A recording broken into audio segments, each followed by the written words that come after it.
Hello, my name is Barbara Mazer, and I'm a business development executive for Adage Technologies, specifically working with arts, culture, and entertainment. I've been working in and with arts organizations for more than 20 years, mostly in positions related to fundraising and membership. I've been a development team of one, managed small to medium-sized teams, and provided consulting for development departments as large as 30 or more.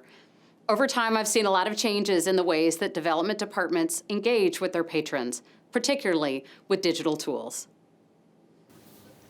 Adage Technologies provides proven digital solutions to advance your mission. And the topic of today's webinar is ePhilanthropy.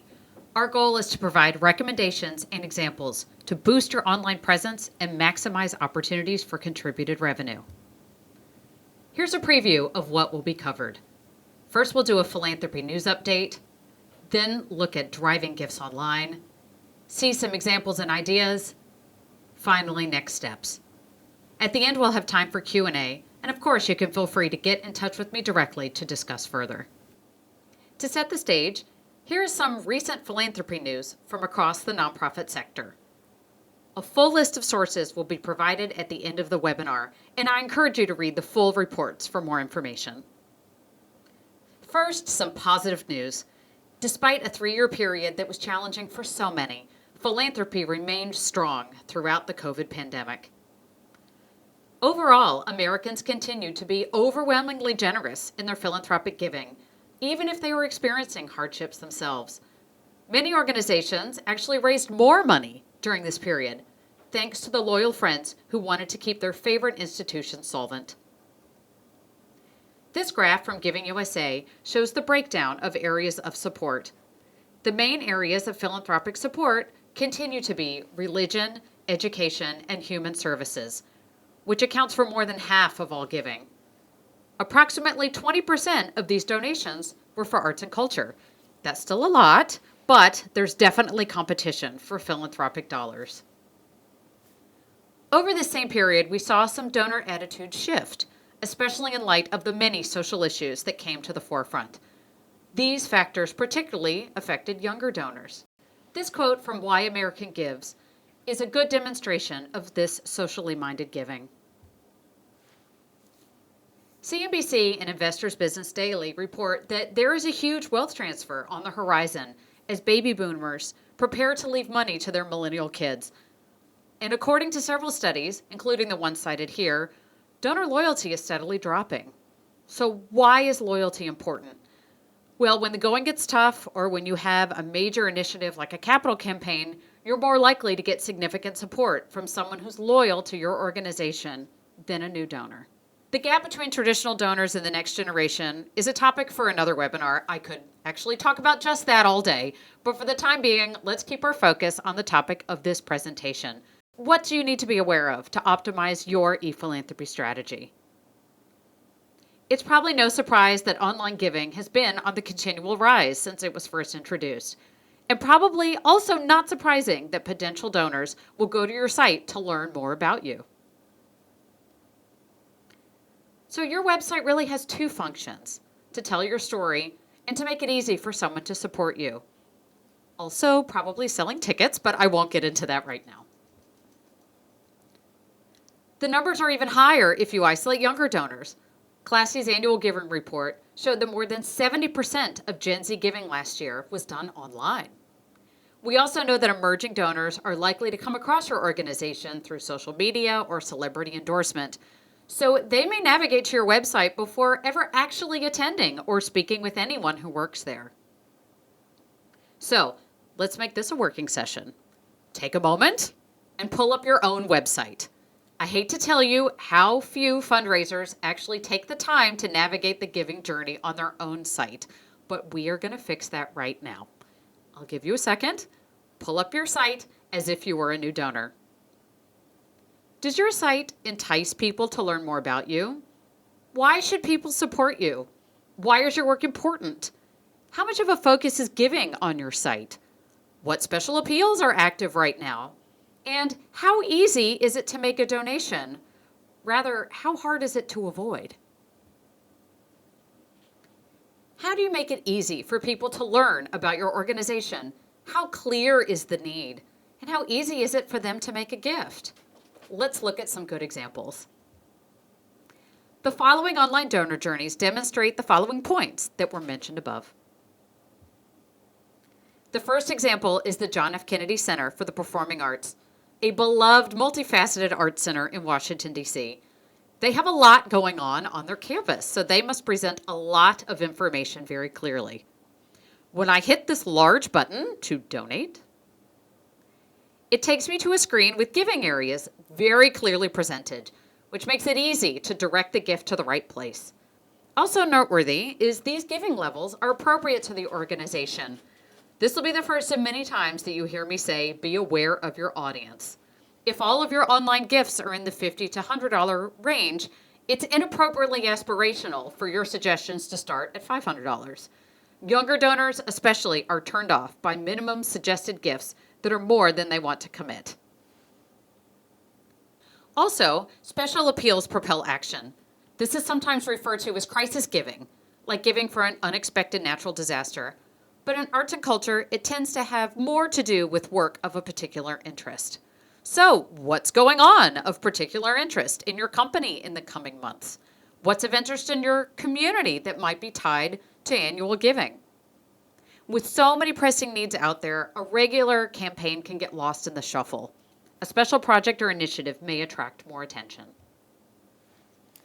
The Adrian Arts Center in Miami has a page on their site dedicated to their teen health initiative entitled I Am Me, a traveling play designed to be performed at every high school in Miami-Dade County. Included on the page is information about the initiative and an opportunity to provide support. As you scroll down, you'll find information on supporting this specific and important initiative. Next topic, WAMISH. WAMISH stands for, why are you making it so hard?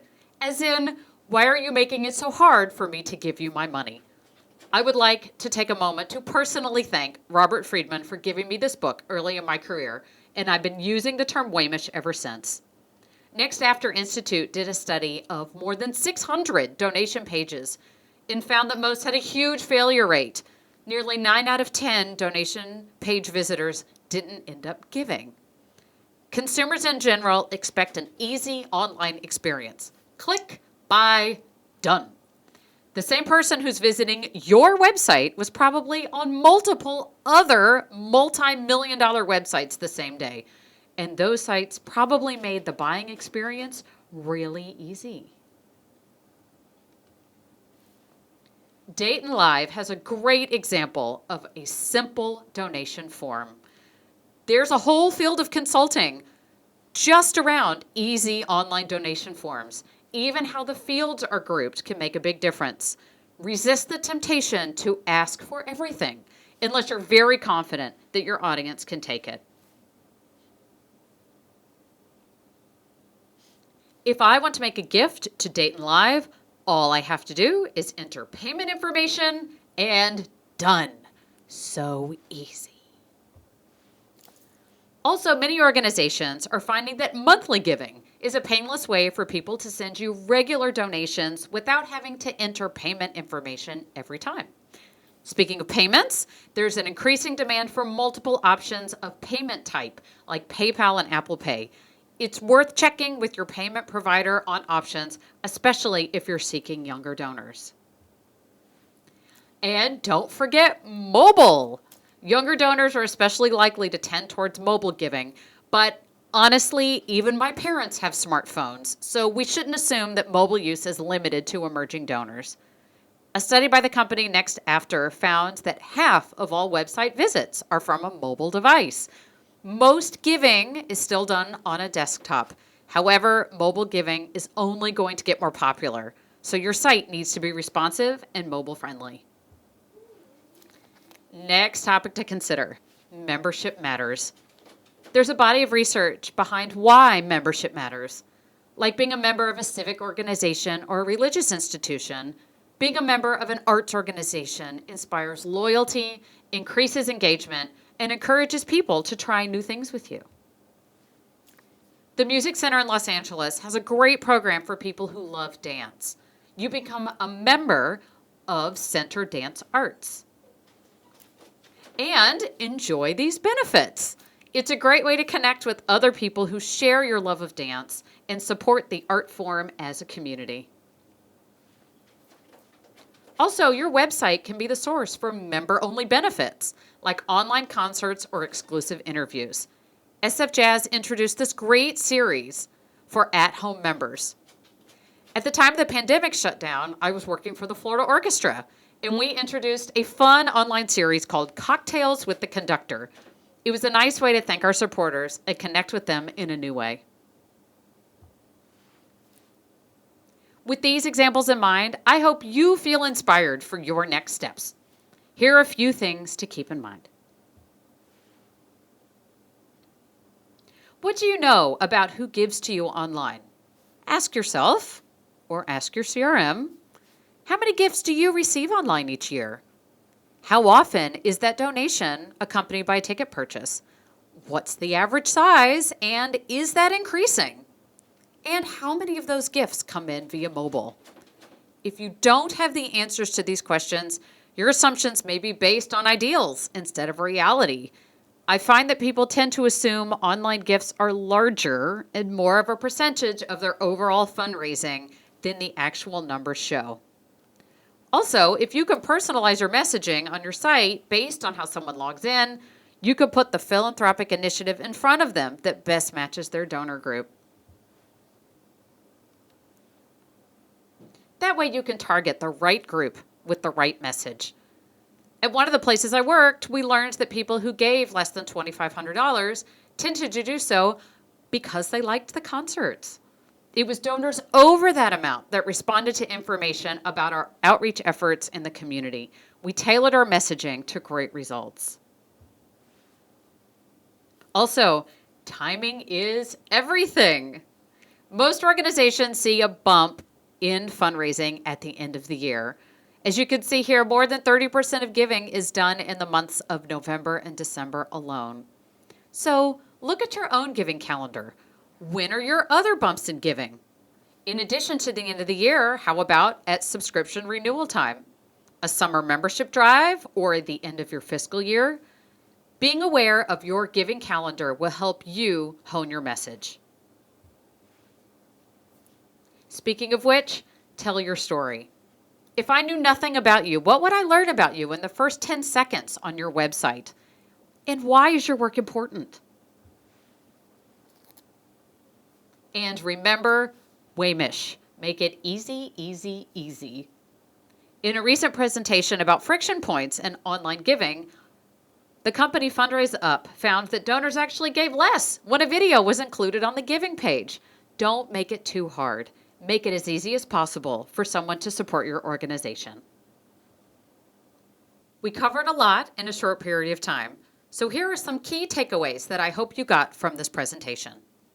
Number one, our beloved chosen field of philanthropy is still going strong. About half the households across the United States give money to charity, and donors showed resiliency during the pandemic. However, don't take people's generosity for granted. While many of your loyal friends continue to support you, there's a lot of competition for donor dollars. You're not the only one asking, especially during periods of a lot of philanthropic activity, like the end of the calendar year. Also, the very nature of our society is changing as young adults come of age, so you need to be ready for the shift. Your online presence is more important than ever. And 5 years from now, I'll probably be saying that your online presence is more important than ever. You can't afford to get by on a website that served your needs 10 years ago. We live in a world of one-click purchases, and your donors expect the same. Know your audience and respond accordingly. As soon as you have it all figured out, be ready for change. In closing, I'd like to personally recognize the great work that you do. Philanthropy drives arts and culture. Donations allow your organization to fulfill its mission, and you help make that possible. Development is a challenging, ever-changing field full of dynamic people who are looking to make a positive difference in the world. We face a lot of barriers, but we find ways to move forward. I hope some of the ideas presented today will help you hone your ePhilanthropy strategy so you can keep doing the great work that you do already.